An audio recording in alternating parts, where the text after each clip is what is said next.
कसं आहे ना मंडळी, समाज माध्यमांवर दिसणाऱ्या लोकांची सुख आणि त्यांचं झगमगीत जीवन हे एक केवळ मृगजळासारखं आहे. ते पाहून स्वतःच्या आयुष्याची तुलना त्यांच्या आयुष्याबरोबर करणं हे खूप चुकीचं आहे. ज्या गोष्टींचा प्रत्यक्षात कुठलंच अस्तित्व नसतं, अशा खोट्या प्रतिष्ठेमागं धावून स्वतःची मानसिक शांतता कधीही हरवून बसू नका. सूर्याजवळ जसा अंधार फिरकत नाही, तसंच स्वतःच्या मनात ज्ञानाचा आणि सकारात्मकतेचा एवढा प्रकाश निर्माण करा की नैराश्य तिथं टिकणारच नाही. भौतिक सुखाच्या मागे लागून स्वतःच्या खऱ्या आनंदाकडे दुर्लक्ष करू नका. कारण भौतिक सुख हे नेहमी अल्पजीवी असतं आणि ते कधी ना कधीतरी बदलणारच असतं. हॅलो, नमस्कार. मी सुप्रिया आणखी एका नवीन ब्लॉगमध्ये आपलं मनापासून स्वागत करते. तुम्हाला आजचा दिवस सुखाचा, आनंदी आणि आरोग्यदायी जावो. तुम्ही जी काही स्वप्न पाहिली असतील ती सगळी स्वप्न तुमची पूर्ण होत. त्याचबरोबर शुभ सकाळ सर्वांना. सकाळ सकाळची वेळ आहे, मस्त अशी दिवसाची सुरुवात झालेली आहे. सकाळी सकाळी की नाही मला असं धूप पसरवायला सगळीकडं खूप आवडतं, खूप प्रसन्न वाटतं या गोष्टीनं. आज आहे शनिवार आणि शनिवारची ना मुलांची सकाळची शाळा असते. त्याच्यामुळं की नाही सकाळी सकाळी सगळेच लवकर उठतात. मी तर खूप लवकर उठले होते. आत्तापर्यंत ना माझं झाडून लोटून घरातली सगळी कामं आटपलेली आहेत. आता नाश्त्याला सुरुवात केलेली आहे. आत्ता ना नुकतंच उजाडलं होतं, म्हणजे 6च्या आधीच उजाडतं. आता तर उन्हाळा चालू आहे. तर नुकतंच उजाडलं आणि लगेचच मी इकडे चहा ठेवलेला आहे, दूध घेतलेलं आहे. तर साय काढून घेते एका बाजूला. डायरेक्ट साईसकट तापवलं ना तर सध्या आता दूध नासतंय. त्याच्यामुळं ना मी एका ग्लासामध्ये साय काढून घेतली. आता देवांशला ना साय नाही आवडत. आत्ताच तो उठलेला आहे आणि एवढ्या लवकर उठला ना की मला त्याचं इतकं कौतुक वाटायला लागलेलं आहे. कारण आता आहे ना शाळा चालू होऊन हा पहिलाच शनिवार आहे. त्याच्यामुळं तो लवकर उठला तर मला विशेष वाटलं जरा, की मला वाटत नव्हता तो लवकर उठेल. कारण आत्ता वाजलेले आहेत 6:15 6:30 आणि त्याची आता अंघोळीला तो गेला होता. आता मी मुलांना ना पटापट म्हणजे दूध तयार करते. दोघांनाही दूध पाजूनच मी पाठवते शनिवारी.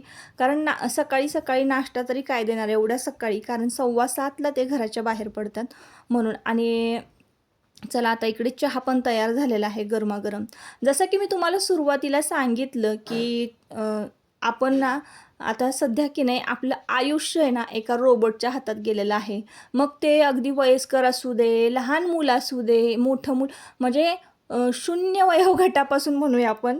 म्हणजे लहान अगदी जन्मलेली बाळं आहेत ना, 6 महिन्याची झाली ना, 8 महिन्याची झाली की त्यांच्या हातामध्ये मोबाईल असतो. ते वयस्कर वृद्ध व्यक्तींपर्यंत, अगदी आजारी असली ना तर ती सुद्धा व्यक्ती आनंदी राहण्यासाठी मोबाईलच हातामध्ये घेत असते, हो की नाही? तर सुरुवातीला जसं मी सांगितलं की आपण काय करतो, मोबाईलमध्ये बघतो, रील्स बघत असतो. त्या रील्समध्ये आणि रिअलमध्ये किती फरक असतो, खूप फरक असतो ताईंनो.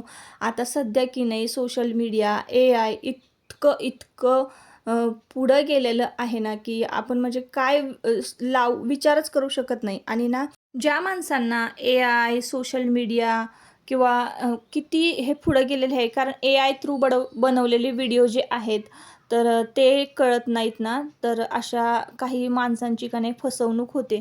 तर त्यांना कळत नाही AIने बनवलेलं काय आहे, आपण एडिट केलेलं काय आहे. तर त्यांच्यासाठी आजचा व्हिडिओ आहे. आपण जेव्हा एखादा व्हिडिओ बघतो ना तर तो किती % खरा आहे, त्यात काय तथ्य आहे हे बघायचं आहे. काय होतं ना, आपण लगेचच स्वतःची आणि त्या व्हिडिओची तुलना करायला लागतो. आता मी जसं की तुम्हाला दाखवते, छान मस्तपैकी पोहे बनवलेले आहेत, सकाळी सकाळी मी उठलेली आहे. ह्या सगळ्या गोष्टी इतक्या सोप्या असतात का, इझी असतात का? नाही. जे कॅमेऱ्याच्या पाठीमागं असतं ना ते काहीसं वेगळंच असतं.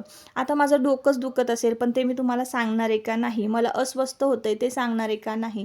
कधीच नाही. आमची धावपळ झाली ते तुम्हाला स्क्रीनवर दिसणार आहे का? नाही.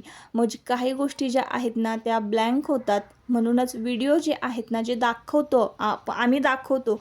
आता असतीलही माझे व्हिडिओ मी खरेच दाखवते, पण मला जे दाखवायचं आहे पॉझिटिव्ह तुमच्यापर्यंत, जे काही वाईब्स पोचवायच्या आहेत माझ्या व्हिडिओ थ्रू चांगल्या, तर मी त्या चांगल्याच पोहोचवणार आहे तुमच्यापर्यंत. पण माझी जी धांदल उडलेली आहे, माझ्याकडनं ज्या चुका झालेल्या आहेत त्या मी तुम्हाला दाखवणार आहे का? नाही. त्याच्यामुळं मी तुम्हाला ना स्क्रीनवर अशी नेहमी छान पॉझिटिव्हच दिसते, मस्तच दिसते असं आहे. त्याच्यामुळं की नाही हा फरक असतो की स्क्रीन पुढे आणि खऱ्या आयुष्यामध्ये. म्हणून आपल्या आयुष्याची इतरांच्या आयुष्याबरोबर कधीच तुलना करू नका, एवढंच मला सांगायचं आहे. तर इथं मुलांचं ना पटापट आवरलं, दूध वगैरे पिलं आणि मुलं गेलेली आहे शाळेत. आज आहे शनिवार, तर मस्तपैकी सकाळी सकाळी ना देवपूजा झाली. तर मी की नाही दर शनिवारी सकाळी ना मारुती स्तोत्र वाचत असते. महाबळी कामगाथा सकळा उठली बळे सौख्यकारी दुःखहारी धूर्त वैष्णव गायका दीनानाथा हरी रूपा सुंदरा जगदंतरा पाताल देवता हंता भज सिंदूर लेखना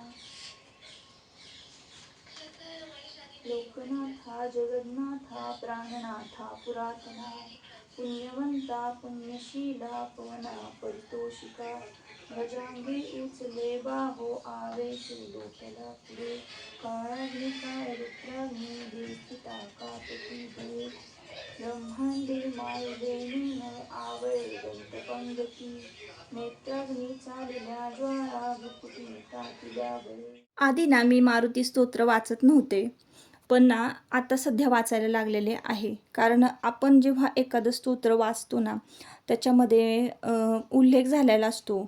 आता शेवटी शेवटी बघा मारुती स्तोत्रामध्ये उल्लेख झालेला आहे, भूतप्रेत समंदादी रोगव्याधी समस्तही नासटी तुटती चिंता आनंदे भीमदर्शने. तर हे ना हे जे वाक्य आहे ना, जेव्हा आपण उच्चारतो तेव्हा आपल्या पाठीमागं जे काही रोगराई आहे, जे काही संकट आहे, त्या सगळ्याचं ना म्हणजे निरसन होत असतं. म्हणजे मारुती देव आहे ना आपल्यापर्यंत कुठलंच संकट पोचवत नाही असं म्हणतात. आणि ज्यांच्या कुंडलीमध्ये की नाही मारुतीरायांची भक्ती करायची असं सांगितलेलं आहे ना, माझ्या तरी कुंडलीमध्ये सांगितलेलं आहे. म्हणून मी ना हे स्तोत्र ना दर शनिवारी वाचते आणि मला जरा बरं वाटतं. कारण आपण ना प्रॉपर्टी आणि पैसा आणि हे सगळं कमवण्यापेक्षा आहे ना खरंच आपण आरोग्य कमवणं लय गरजेचं आहे असं मला वाटायला लागलेलं आहे आता. कारण आरोग्य आहे ना, पैसा कमवता येईल माणसाला, पण आरोग्य आहे ना म्हणजे आरोग्य कमवण्यासाठी तर मला असं वाटतंय की पैशापेक्षा जास्त मेहनत लागते. आणि कारण आता तर बघितलं सगळ्याच पदार्थांमध्ये भेसळ आहे आणि कमी वयातही आपली केस पांढरी होत आहेत. आता एका लग्नाला जायचं होतं आणि मी ना 2-3 वर्ष झालं मेहंदीच लावली नव्हती. अजिबात केमिकल वगैरे या सगळ्यांपासून लांब राहायचं आहे. आणि गोळ्या तर ना पेनकिलर वगैरे अजिबात खायच्याच नाही. मी खूप खूप टाळते. कसलंही माझं काहीही दुखत असलं ना तरीसुद्धा मी पेनकिलर घेणं खूप खूप खूप टाळते बरं का. कारण आहे ना आपली त्वचा, केस आता पूर्वीसारखं काही राहिलेलं नाही आहे. त्यामुळं स्वतःची काळजी खूप घ्यायची. शक्यतो आयुर्वेदिक गोष्टी भरपूर करायच्या आहेत. केमिकलपासून लांब राहायचं आहे आणि आरोग्य खरं पैशाबरोबर कमवता आलं पाहिजे, एवढंच मला सांगायचं आहे. तर एका लग्नाला जायचं होतं, ही सगळी तयारी चालली होती. आणि कसं वाटतं की आपण की नाही असं छान चकमकीत दिसण्यापेक्षा आहे ना मस्त आणि फ्रेश दिसावं म्हणून ही सगळी तयारी. आणि खूपच पांढरे केस झाली होती. खूपच 2-3 वर्ष मी लावलीच नव्हती मेहंदी. आता पण लावली ना, म्हणजे कलर लावलेला आहे गार्नियरचा मिक्स करून. तर तो मुळांना अजिबात नाही लावायचा. मुळांना धक्काच नाही लावायचा आपल्या केसांच्या. कलर तिथपर्यंत जाऊच द्यायचा नाही. वरच्या वर लावायचा आहे, जेणेकरून आपल्या केसांच्या मुळांना काहीच होणार नाही. आणि त्याचा साईड इफेक्ट कलरचा जरी त्यामध्ये केमिकल असले तरीसुद्धा जाणवणार नाही आहे. तर अशा पद्धतीनं मी कलर लावलेला आहे. आणि मेकअप ना मी इतका साधा सिंपल करते, पण आज जरा म्हटलं थोडासा वेगळा करावा. आणि मी पहिल्यांदा करते म्हणून मेकअप लुक तुमच्याबरोबर शेअर करते. तर इथं बघा, तुमच्या दादांना फाउंडेशन आणायला सांगितलं होतं आणि काय त्यांना शेड वगैरे कळालं नाही. जे मिळालं ते घेऊन आलेले आहेत. हे फाउंडेशन आहे फिटमीचं फाउंडेशन त्यांनी आणलेलं आहे. त्याच्यामध्ये स्ट्रोक क्रीम जी आहे ती मिक्स केलेली आहे. आणि ते ना माझ्या स्किन टोनपेक्षा इतकं प्लस शेड झाली ना ती, की मी म्हणजे आधी होते मी इतकी गोरी, पण आता माझं काही स्किन प्रॉब्लेम चालू आहे, जसं की मी तुम्हाला सांगेन, वेळ आले की सांगेन. तर त्यामुळं की नाही मी थोडीशी काळसर पडली होती माझी त्वचा. आणि उन्हात बसून बरं का, उन्हात बसायला सांगितलं होतं डॉक्टरांनी, मला ऊन घ्यायला सांगितलं होतं. त्याच्यामुळं पूर्ण हात पाय माझी पूर्ण बॉडी ना टॅन झालेली आहे. इतकी काळसर पडलेले आहे ना हातपाय की बासच. आणि त्याच्यामुळे ना कधीही असा मेकअप करू नका की तुमची हाताची त्वचा आणि तुमची चेहऱ्याची त्वचा ही पूर्णपणे वेगवेगळी दिसेल. तर असंच काहीसं माझ्याबरोबर झालं होतं, म्हणून मी ना मेकअप थोडासा ना लाईट केला आणि तुम्ही बघत असाल आयब्रो फिल करून घेतली. आता मला आहे ना कॅमेरा पुढं मेकअप नाही करता येत, म्हणून मी इकडची आयब्रोज तुम्हाला फरक दिसत असेल बघा लगेचच. तर फिल करून घेतली आणि त्याच्यानंतर पुन्हा एकदा थोडंसं कमी केलं, असा काहीसा मेकअप केलेला आहे. लिपस्टिक, काजळ आणि आयब्रो पेन्सिल लावलेली आहे बस. बाकी ब्लश वगैरे आयशॅडो हे मी काय लावतच नाही. लावलं ना बापरे, माझं एवढं डोकं दुखतं ना, मला खरंच मेकअप नाही आवडत, पण थोडाफार बरा वाटतो करायला. तर इथं ना असं पिंपल्स आली होती, म्हणजे आतल्यात मला असा त्रास, कणकणी होती ना त्याच्यामुळं.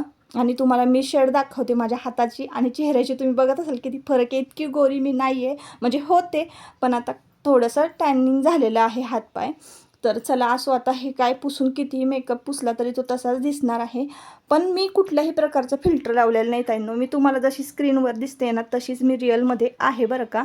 आता माझं तर आवरून झालं. इकडे साधा सिंपल नेकलेस, कानातले बांगड्या वगैरे घातलं, छोटीशी टिकली लावली, वेणी घातली, झालं. जास्त काही माझं आवरायचं नसतं. आणि लगेचच इकडं मी ना देवांशी तयारी करायला घेतलेली आहे. आजच्या व्हिडिओमध्ये ना मी तुमच्याबरोबर कुठलीही रेसिपी शेअर केली नाही, क्लिनिंगचा व्हिडिओ नव्हता, काहीच नव्हता. आजचा शनिवारचा दिवस ना थोडासा निवांत होता, जरी मी लवकर उठले होते ना तरीसुद्धा. तर म्हटलं आज मला एका लग्नाला जायचं आहे, त्याचीच आपण तयारी करून घेऊया. आयब्रोज वगैरे मी घरीच केल्या. असं मला स्क्रीनवर तुमच्याबरोबर काहीच शेअर करता आले नाही की मी अपर लिप्स, आयब्रोज कशा करते. तसे व्हिडिओ आपल्या चॅनलवर खूप आधी, मी जेव्हा सुरुवातीला चॅनल ओपन केलं ना तेव्हा अपलोड केलेले होते.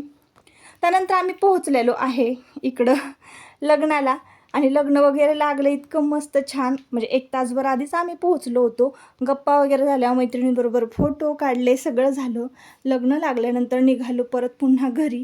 घरी आल्यानंतर ना मी संध्याकाळी इव्हिनिंग वॉकलासुद्धा आले होते, कारण एनर्जी स्टोअर करायचं हे एक मस्त माध्यम वाटतं मला. फिरायला खूप आवडतं आणि सकाळ संध्याकाळ इव्हिनिंग वॉक असू दे, मॉर्निंग वॉक असू दे. आमच्याकडे ना निसर्ग खूप सुंदर आहे. निसर्गाच्या सानिध्यात फिरायला मला वाटतं ट्रेडमिलवर फिरण्यापेक्षा खूप छान मला बाहेर फिरायला आवडतं. तर मस्त असा सूर्यास्त होत आलेला आहे. चला तर मग ताईंनो, आजच्या व्हिडिओमध्ये जास्त काही नव्हतं, मेकअप शेअर केला मी तुमच्याबरोबर. आजच्या व्हिडिओचा इथंच शेवट करते. परत आपण पुन्हा भेटूया नवीन एका ब्लॉगमध्ये. तोपर्यंत स्वतःची काळजी घ्या, मजेत राहा. चला बाय बाय.